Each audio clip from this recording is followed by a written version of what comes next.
சமுத்திராயன் திட்டத்திற்காக பிரத்யேகமாக உருவாக்கப்பட்ட ஒரு சப்மர்சிபிள் அல்லது ஆழ்கடல் ஆய்வு வாகனம் தான் இந்த மத்ஸ்யா 6000.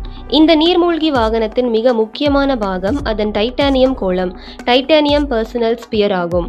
இதில் தான் 3 வீரர்கள் அமர்ந்து பயணிப்பார்கள். இது 2.1 மீட்டர் விட்டம் கொண்டது. ஆழ்கடலில் நிலவும் அதீத அழுத்தத்தை தாங்கும் வகையில் இந்த சிறப்பு கோளத்தை உருவாக்குவதில் சதீஷ் தவான் விண்வெளி மையம் உடன் சேர்ந்து இஸ்ரோ மிக முக்கிய பங்கு வகித்துள்ளது. விண்வெளியில் ராக்கெட்களை ஏவும் இஸ்ரோவின் உயர்தர தொழில்நுட்பமும் கடலாய்வு தொழில்நுட்பமும் கைகோர்த்துள்ளதால் இது உலக நாடுகளின் கவனத்தை ஈர்த்துள்ளது. இந்த மிஷன் 6000 மீட்டர், அதாவது 6 கிலோமீட்டர் ஆழத்திற்கு செல்ல போகிறது. இதன் ஆழத்தை நாம் கற்பனை செய்து பார்க்க வேண்டுமென்றால் 15 ஈஃபில் டவர்களை ஒன்றின் மேல் ஒன்றாக அடுக்கி வைத்தால் எவ்வளவு ஆழம் இருக்குமோ அந்த அளவு ஆழத்திற்கு இந்த மத்ஸ்யா 6000 செல்ல போகிறது. அந்த ஆழத்தில்